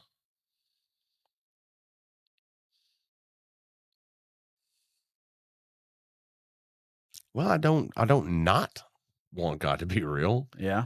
I mean, trying to think if I see pros or cons. Like, would the universe be better with no God or with a God? I mean, I suppose it would be better with a God, because maybe we could seek explanation to some things. We could attempt to understand. It would all have to do with his level of communication with us, I think. That's where my mind is going, is if I say, yeah, the universe, in my opinion, the universe would be better with a God. Well, why? Because he could help and answer and all these things. But he'd have to not be so silent. You know, Yeah. you'd have to be able to say, hey, we'd like an answer to this thing. Could you help us? Yeah. You know? And if he was just eternally silent, Yeah. then I'd be like, well, you're really no help, you know? I mean, yeah, I don't see that many drawbacks. Do you think your atheist friends would agree with you on that? From my experience, most atheists don't want God to exist. You know, so do I think they would agree? I don't really know. I've always been a bit of a loner, Mm-hmm. and I've very much settled into that in the last year or so. Yeah. When I was thinking about walking away from some of my secular organizations that I've been a part of, I was talking to a friend, and she was asking me if I was going to miss this or miss that, or anything, and I said, look, I always keep matches, and I'll burn a bridge in a minute. I mean, it's no problem. Yeah. And she said, really? I said, oh yeah. I mean, the slightest hint that that you're tired of me, or that you don't want me, I don't even need an explanation. You don't have to be bothered by me Yeah. whatsoever. I don't need an explanation. I'm gone. Right. So do I think they would agree with me? I don't really know. I don't really care all that much. So when you ask me questions, I want to very much just be open and honest and tell you what I'm thinking Yeah. right now. And I appreciate that about you. Yeah, and sometimes I look back on various conversations that I've had with people, and they'll ask me a question, and I think, "Oh man, I hope I answered this question this way. Let's see what I said." Yeah. Sometimes I'm happy with what I said. Sometimes I'm not. But I'm always I try to always be honest and open and vulnerable, and in the moment with that person. Yeah. So, um, I don't know what they would think, and I don't know if most atheists want a God to exist or not. In my opinion, I don't think that a God does, and I think that Yeah. man has done a terrible job at um, delivering a message that there is a God, Mhm. and I think it gives people.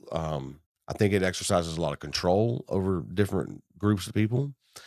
Um, you can obviously see terrible things like I don't know if you remember the Heaven's Gate people that all committed Oh, yeah. suicide. Yeah. Jim Jones. Mhm. You and I talked before about Waco and David Koresh, and so you can see all these different cults and all these different things. People are wired to get into these things and believe things, and then other people are wired to exploit that and take advantage of that. So this whole ecosystem of people wanting so badly for something and other people capitalizing on that is it's a mess. Sure. Um, so yeah, so I don't know if I would want a God to exist around. I can't see that many drawbacks. I almost wish that it would. I almost wish that it was true, but I'd like to know that it's true. I don't want to just one. I don't want to hedge my bet. Mhm. Pascal's wager, Yeah. um, because I don't think you're actually doing anything, but you're making yourself feel better at that point. Sure. Because I don't think if you were to believe just to hedge your bet, that shouldn't convince a God. He should know your heart and Yeah. where your You're right heart about that. actually is. So Yeah. he shouldn't be convinced of that anyway. Right. Um, so Which just took place with the creator of Gilbert, or was it Dilbert? Sorry. You mean the cartoon? okay, The comic okay, Dilbert? That creator, that author just died. And from what I understand was a lifelong non-believer, hmm, and he wrote kind of last in his last communication, I've decided to accept Jesus Christ as my Lord and Savior. Essentially, the Pascal's wager kind of deal, mm-hmm, putting himself on the opposite side of you, saying, if this is true, then I'm putting my chips in here. If not, then I'm not losing anything. yeah, Most Christians look at that and say that's not sincere. mm, So yeah, anyway, yeah. No, I can't think of that many drawbacks. But I certainly see a lot of negative that man has done, um, and exploited a lot of situations. yeah, So, um, human beings have done a terrible job with God and with religion. I agree. If he is real, um, they've done a terrible job with it. So, and if he's not, then they've still done a terrible job, and for absolutely no reason. Mm. Um, but it's to me, it stems from our early lack of understanding. Hmm. We didn't know where the lightning came from. We didn't know why the fire was coming out of the mountain. We didn't know, it came from our ignorance. And so we assigned gods to everything. Hmm. And um, so we had all the gods of nature, the god of the river, the god of the mountain, the god of the sky. Then you had all the Greek gods. You know, I mean, we've done this thousands of times. You know, um, and I believe that it's our understanding, and the more that we learn, the more that science progresses, that we've been able to. We no longer believe that. Which was the Greek god that would throw the lightning down from the Zeus. Zeus? We don't. Yeah. Nobody believes that anymore. You know, we Yeah. understand ions and charged particles and all that kind of stuff. You know, Yeah. so as we've learned things about our place in this universe, then it's helped us to eliminate a lot of those what we used to just put a god in there for.